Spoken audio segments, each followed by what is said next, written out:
magdumala sa atong lesson study. Okay. So, atong itakaroon sa summary sa atong lesson.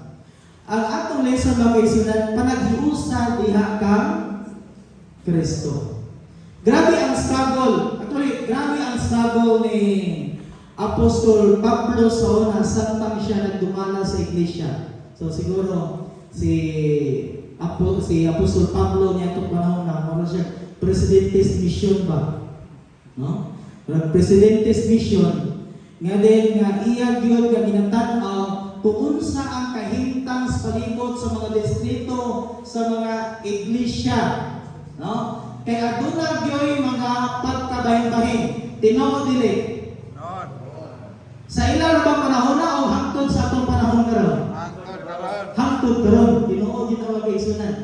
Murag wa gyud tay iglesia guro nga makita ato nga naghinggan ato nga united gyud sila nga wa gyud panaglalis.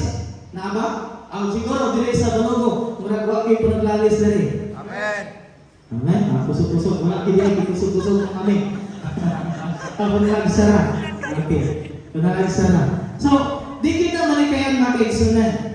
And then, muna ang punto ni Apostol Pablo sa atong padaan nga title sa atong lesson mga kaigsunan.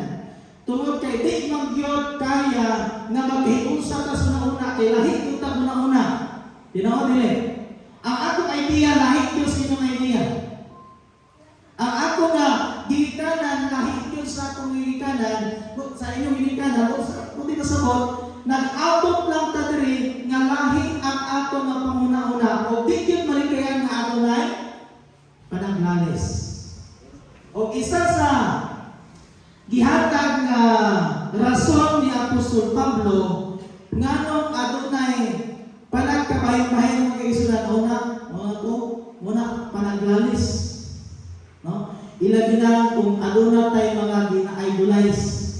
Ang kato siya nindot yun to. No? Ilabi na sa itong iglesia, nga nailisan mahugot itong atong elder, mas maayaw itong indira. Nga nga karuman na. So, bisan pag diri sa sunod sa itong iglesia mga kaigsunan, adunay panaglalis, tungod kay adunay fraction sa mga kaigsunan. Ang kaigsunan, support sa isa, ang kaigsunan, dili pustikas, adunay panaglalis sa iglesia. Natural kita mga kaigsunan naa ginana tungod kay adunay di pa idolize ang mga tao. Pareho dito sa panahon ni Pablo, no? Adunay ga-idol nila ni Apollos, adunay ga-idol ni Pedro, amay to sa Apollos kay maayo to kuan amay to sa Pedro kay maayo dito sa leadership. So tinuod lang sila lain-lain ang ato kanang strategy. Lain-lain, bisan sa mga pastor na kaigsunan, lain-lain og mga talento. No? Lain mga pastor na ang iyang talento nga maayo gyud nga muali. Naging inana. Naapoy mga pastor na kabalo mo muali pero dili gyud kayo. And then naapoy maayo kayo sa PR ba? Public relation. No, di ba? Naman kini nabantayan nga ating pastoral grabe relasyon niya kay hilig kay pasuon nga na apoy pastor nga kung ko ora dito skilid maghilom-hilom ra. No, lain-lain ang mga kinalihan. Lain-lain ang mga talento mga kaigsunan. O pero ato una-unaon, no? Ato una-unaon. Lain-lain ang ato mga talento, lain-lain kun ang ato mga tuluyahon, no? O diyan na nagsugod nga i-idolize nato ang mas maayo dito pastor sa una, ang mas maayo dito. Ang dagang tinadunggan ana mga kaigsunan, no? Dagang tinadunggan yung ana. So, diha nagsugod nga adunay fraction na diri sa ato nga iglesia mga kaigsunan. Pero ang punto ni Apostol Pablo, panaghiusa, asa man ka managhiusa? Diha ka Kristo, no? Managhiusa ta diha ka Kristo. Pareha sa atong lawas, no? Ang atong lawas lain-lain og mga bahin.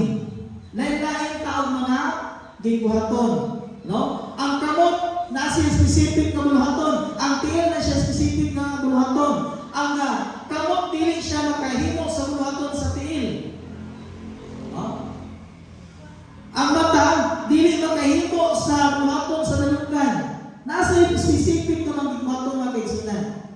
Pero sila naghiusa. So inanak po na ang atong iglesia. Nahiusa kita kang Kristo, no? Nahiusa kita kang Kristo, and then kinahanglan usab mga kaigsunan nga ang atong mga gingwaton mahimo pud nga nakasentro kang Ginoong Hesus dili sa pagka bahin-bahin mga kaigsunan. So muna ang isa sa mga rason sa panagbahin-bahin muna panaglalis. Ikaduha mga kaigsunan nga rason sa panagkabahin-bahin muna siya nga dili pagyud hangtong nga espirituhanon.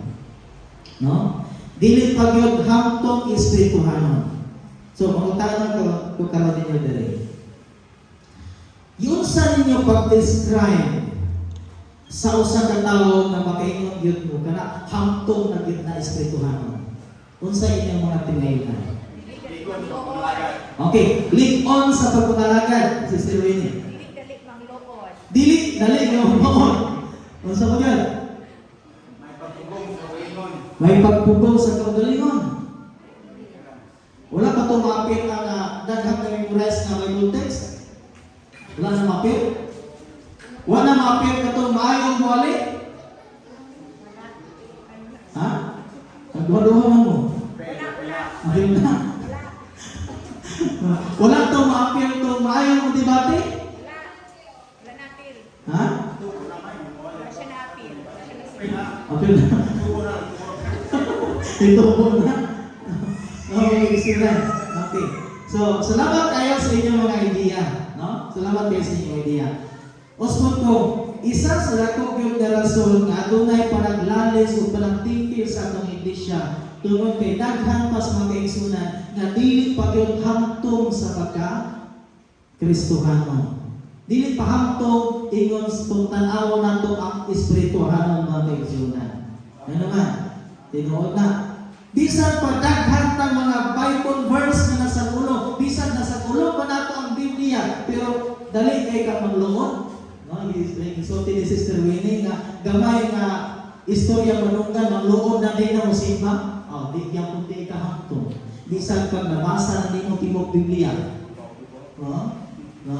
Mo di pasabot mga kaigsunan ang punto ra diri. Ang pagkahangtong Kristohanon diha gyud nato dili nato masukod sa kaalam kundi masukod nato sa kinaiya.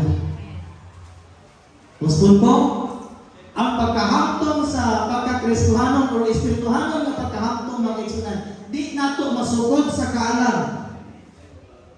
Pero ang tinuod nga kahangtong sa espirituhanon masukod nato diha gyud sa kinaiya. No? Nga ang kinaiya may sama ka Kristo. No?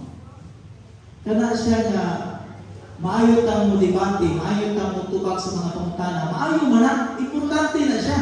Wa man ta mag-ingon nga di na ta matuon Biblia, di na ta matuon Biblia ani kay di mo din na makapahangtong nato. Ako rin mga kaigsunan, maayo gyud na siya na magtuon ta Biblia, magbasa ta Biblia o nga masaulo nato ang mga versikulos Biblia, ilatin na sa atong mga fundamental belief. Pero kung ang imong pagtuon sa Biblia o nga maayo na kang debate, wala gyapon makausap sa atong kinaiya, wala gyapon na ipapuslanan. Tinuod dili. Tinuod gyud ang kaigsunan.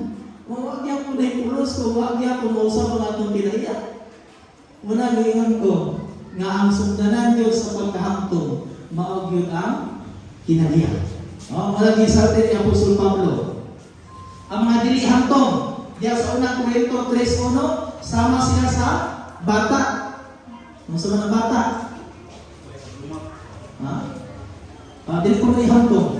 Atuloy ang bata, doble ni siya ang iyang pwede utang na to santo, pwede na to diliklan sa dili mahangtong. Pero ang imagery nga ang bata pa, kay kanang bang kinahanglan pag sila og giya, di pa sila katindog sa ilang kaugalingon katusog. Lugaw pag yun ang pagkaroon, kinahanglan paghumok, di pa makatulog kahit kay matukan. No? Sa pagkikinre, sa Korinto 3:2, nagkinahanglan pa sila og gatas. Ang dilipantong, sama sila bata, ikaduha, nagkinahanglan pa sila og gatas.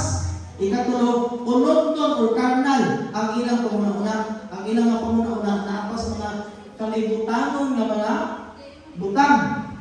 Then ikaw pagdiri, dali silang madala sa opinion sa ubang tao. No? Kung sila manunggan, murag sunod-sunod na sila ba? No? Murag sunod nila na balimbing na. Balimbing ba na? Kung sa isulti ng speakers, matuod no? Ako na sunod. Masultihan ako siya ng speakers, o tuod mo, sakto po ni. Ay ko na, balipanay pa.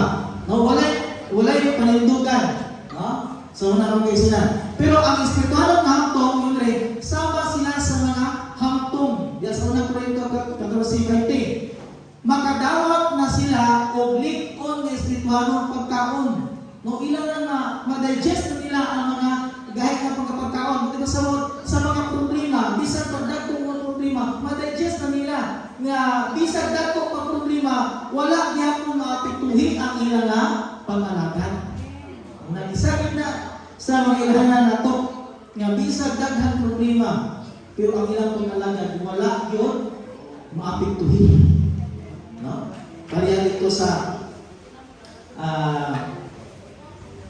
yabi ng district sa Bayawan Makigsunan, naamit ito'y pamilya dito. Siguro nakailang din mo nila. Na grabe yun ang trahedya silang tinabuhi. Na-disgrasya ang ilang ginikanan.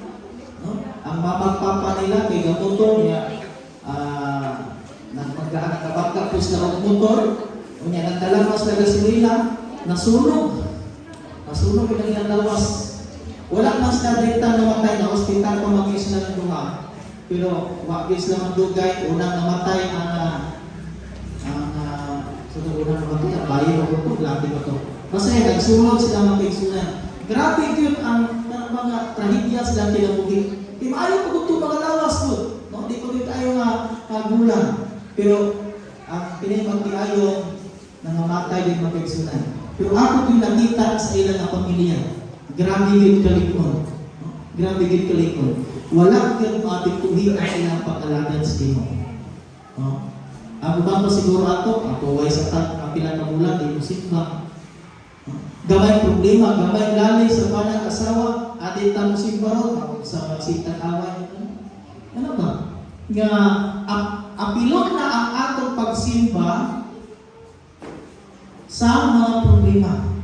Pero ayon Makigsunan, may mutang na mature, no? May mutang na mature na sa ato, di ko pinalikayan natin yung mga problema. Pero di kita to apilon ang ato na pag-alagad sa Ginoo. Ikatulo yung ulit, espiritualon ilan na pamuna-una. Ang ilang pamuna-una naan na sa mga espiritualon na Makigsunan.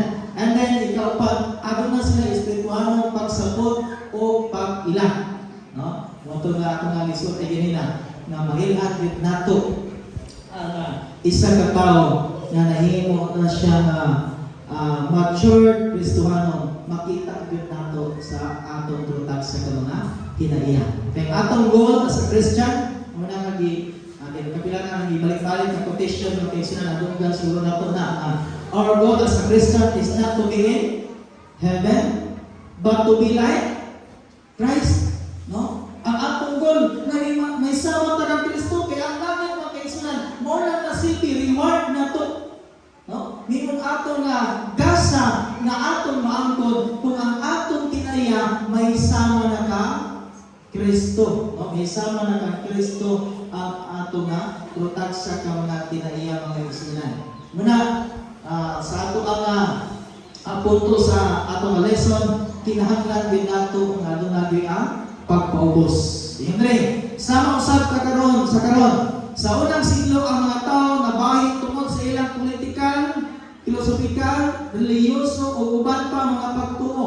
Unsa na to pagpugong nga kining paagi sa mga pamuna-una makasunod sa iglesia o mahimong hinungdan sa pagkakahintahin kung sa may ato nga himuon Makigsunan nga dili na makaepekto sa atong pag-alagad sa Ginoo. Tinuod na, no? Kay sa previous pagdili sa Bayawan, no? Sa previous pagdili nga district na ako Makigsunan.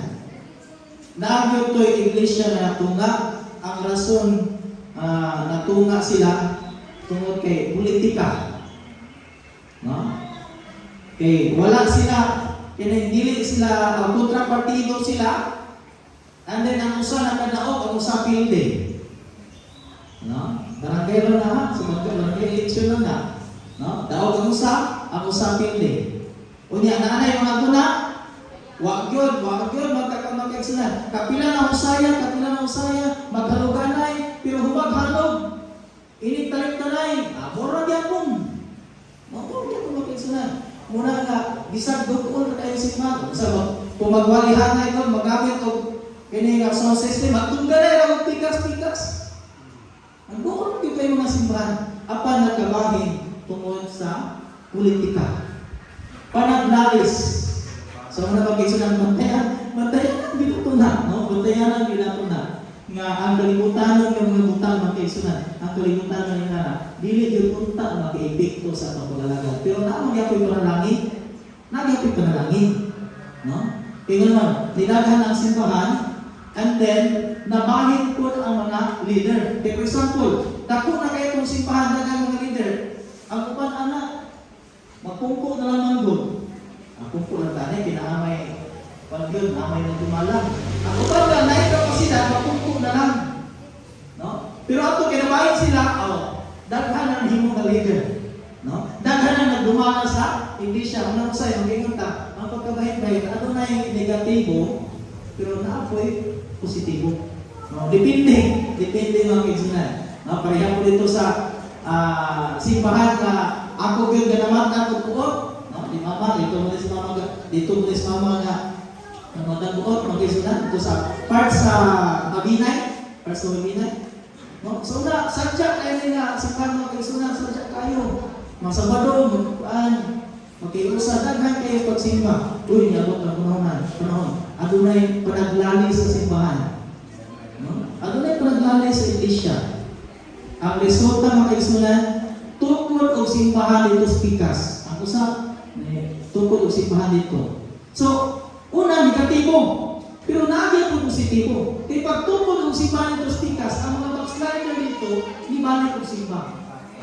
No, nagyan po nagyan po panalangin ba? No? So, ang ato lang yung mga kaigsunan, ang ato lang yun, di man yun malikayan, ato na yung mga fraction, ato na yung mga panaglalis sa absolute sa atong iglesia. Pero ato yun nga iyapo, ato yung iyapo mga kaigsunan.